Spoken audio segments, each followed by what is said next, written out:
Pe la 3 de noapte a venit un detașament de ostași ruși însoțit de un capitan și de președintele Sovietului Sătesc. Ne-au spus că suntem ridicați și ne-au ordonat să urcăm în mașină. Președintele Sovietului Sătesc striga la noi să urcăm mai repede. Am încercat să intru în casă și să-mi iau un palton sau vreo haină, dar am fost îmbrâncit și bătut de soldații ruși. Ei ziceau că vreau să dau foc la casă. După câteva săptămâni de drum, fără apă și fără mâncare, am ajuns în regiunea Omsk. După 3 zile ne-au obligat să ieșim la lucru. Tata l-a tăiat pădure, mama l-a făcut curățenie prin barăci, iar eu l-a cărat lemne. Eram mereu cu gândul acasă.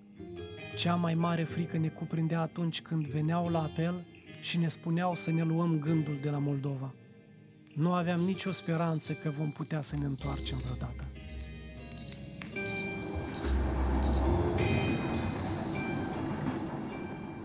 Cum arătau vagoanele?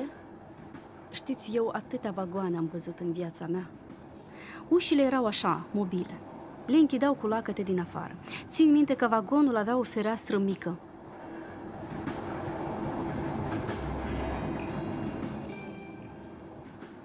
Noi nu știam unde ne duceau. Trenul era lung, ca un șarpe. Ne uitam câteodată când treceam prin Ucraina, Rusia, să vedem când treceam pe pod cum fac copiii. Și vedeam că era un tren lung. Iată, mai țin minte Uralul. Am trecut prin tunel, era noapte și se vedea prin ferestruică, iar prin tunel era întuneric. Ci că ăștia erau munții. Nu țin minte cum ne hrăneau, eram speriați, poate de aceea nici nu țin minte. Mi-au șters toată memoria și limba mi-am uitat.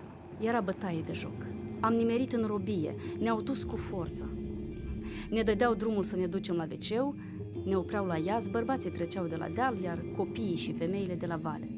Poate cineva reușea să se spele mâinile, picioarele, nu știu.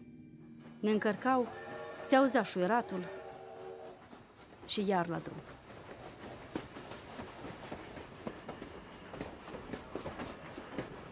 Ne-au dus cu trenul 2 săptămâni până la Novosibirsk.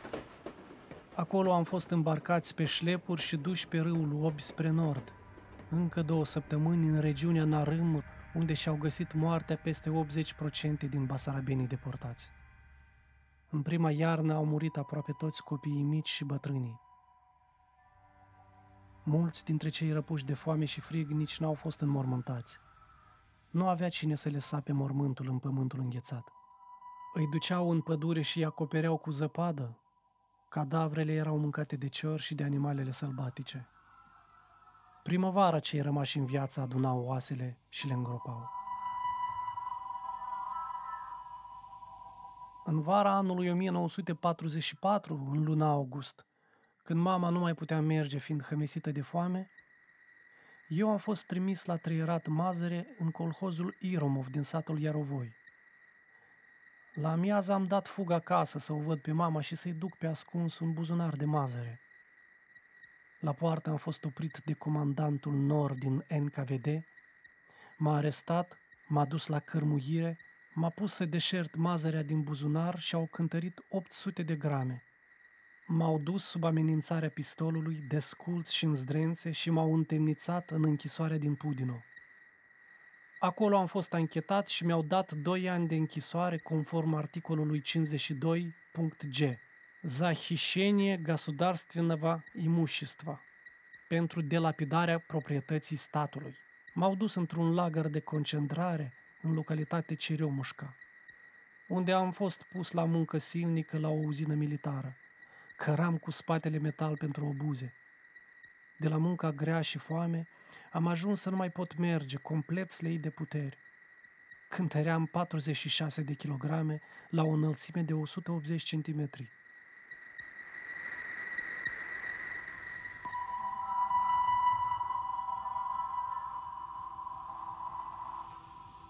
La orfelinat în Cultuc am stat din septembrie până primăvară. Se vede că mama se ducea la comandant și se ruga să îi înapoieze copiii de la orfelinat. M-au adus acasă. Țin minte ca acum. Când am ajuns în lagărul 115, gardurile de acum erau luate, am văzut o femeie afară cu un fel de plasă pe cap ca să nu muște musculițele și țânțarii. Eu am recunoscut-o. Era mama. M-am repezit și am început a striga: "Mama, mama!" Ea s-a întors și a zis: "Săraca copilă, a cui o fi oare?" Eu m-am repezit și am cuprins-o. Atunci și-a dat seama: asta e răița mea. Așa am rămas eu cu mama. Apoi i-au adus înapoi și pe frații mei pe rând, pe Gheorghe și pe Serghei.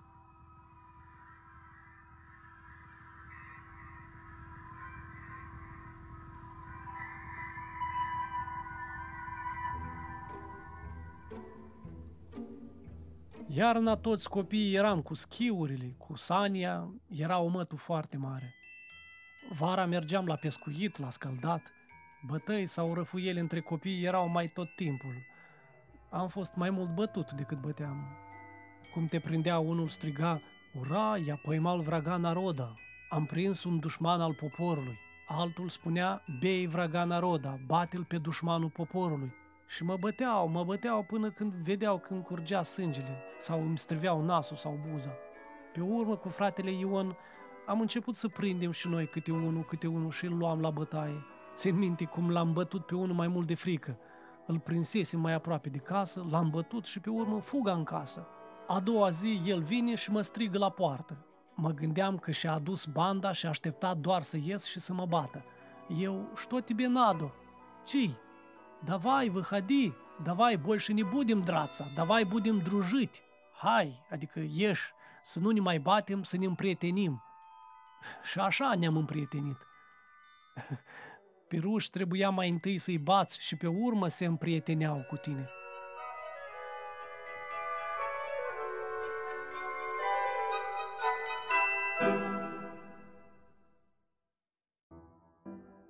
La Sosnovca ne jucam de-a războiul, de-a mușchetarii.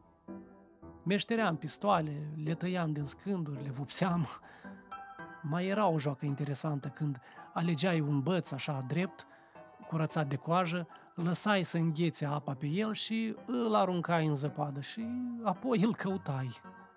Astea erau jocurile din copilăria mea. Pe vremurile celea, Pavlik Morozov era un erou pentru mine. Știu că mai târziu s-a aflat despre el că a fost trădător, că și-a trădat părinții, dar pentru mine el atunci era erou. De ce? Pentru că așa era scris în carte: Morozov, Matrosov, Gastelo. Probabil nici nu știți cine a fost Gastelo. Toți aceștia erau pentru mine eroi, pentru că am crescut cu ei.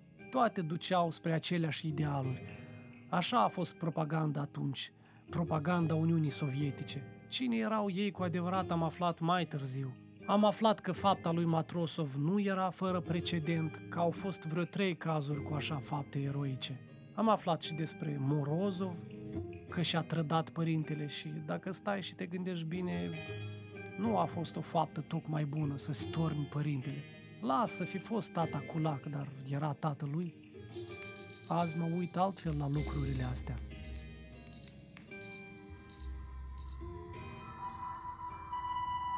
La Curgan am mers în clasa 1. Învățător ne-a fost Alexandru Filipovici. Țin minte ca în ziua de azi cum Alexandru Filipovici ne-a întrebat: cine crede în Dumnezeu? S-au găsit 2-3 copii să-i răspundă și mă întreabă și pe mine: dar tu, Nina? La care eu zic: eu am crezut, cred și am să cred. El mă întreabă: de ce crezi în Dumnezeu? Dar cum să nu cred? Cine a creat soarele, ziua, luna, pământul? Toate sunt de la Dumnezeu. Dar de unde știi, măta? De unde știu? De la părinți am aflat, de la bunei. Ei nouă ne-au spus să credem, să nu ne lăsăm de Dumnezeu. Acolo biserică nu era doar una tătărească, la 14 kilometri. În acea biserică a fost botezată sora mea Zina. Au înregistrat-o, chiar dacă noi eram ortodoxi.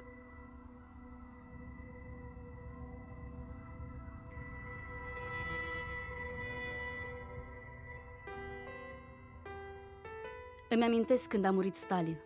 Am să mor și am să țin minte. Învățătoarea a pus radioul deasupra ușii și a zis: când o să cânte imnul, să știți că o să-l îngroape pe Stalin. Acesta e conducătorul nostru. Dar eu, când cânta marșul de înmormântare, zic, bată-l pustiul, cum a adus el pe mine în Siberia, numai eu știu. Și încep a boci. Învățătoarea vine și mă bate pe umăr. Vot maladeț, благодарность. Foarte bine, mulțumesc. Ceilalți nu plâng, dar tu plângi. Ea nu știa de ce plâng eu. Eu plângeam că m-a dus Stalin acolo. Dar ei aveau o jale mare că le murise conducătorul. M-au lăudat că am plâns. Dar eu de jalea mea plângeam.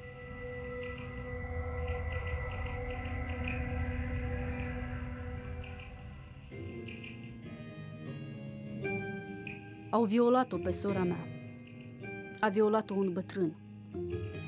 O moldoveancă Ileana, cine-o fi fost, că tot de prin Dondușeni era, stătea la un bătrân și m-au luat pe mine și pe Mila să stăm cu ea. Ziua a plecat și seara n-a mai venit. Și am rămas numai eu cu sora mea. Și iată bătrânul acela a violat-o pe sora mea. Eu pe urmă mi-am dat seama că atunci, eram un copil.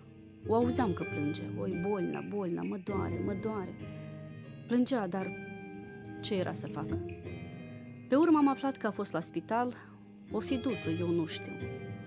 O fi fost poate și gravidă, cine știe. A fost violată.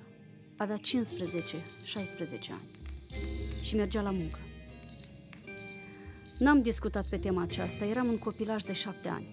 Pe urmă am ajuns la orfelinat și n-am mai vorbit despre așa teme.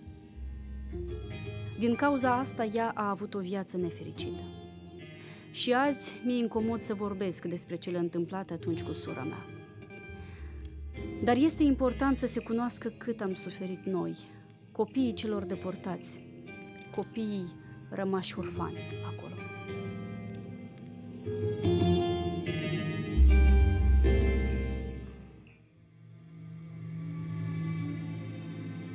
După 4 clase primare, mama și-a dorit să fac studiile mai bune și, folosindu-se de faptul că la Streahnin o trăia mătușa Alexandra, m-a dat la școală numărul 134 din Ișim. De la Streahnino până la Ișim erau 4 kilometri și eu zilnic, la ora 6 dimineață, mă porneam pe frig, pe ger la școală. Singur. Nu știu cum am rezistat și n-am căzut undeva pe drumurile acelea. Erau friguri mari, drumul era înzăpezit, zăpada de 2 metri prin anumite părți și eu mă duceam pe întuneric la școală. Nu înțeleg cum de nu mi-era frică. Pe timp de noapte numai becul de pe stâlp lumina și se vedeau în zare fulgii cum se așezau. Într-una din zile mama a venit la școală să întrebe cum învăț eu. Eu de fapt învățam bine. Și după aceea mama a zis, hai să ne fotografiem. Iată, așa am această fotografie cu mama.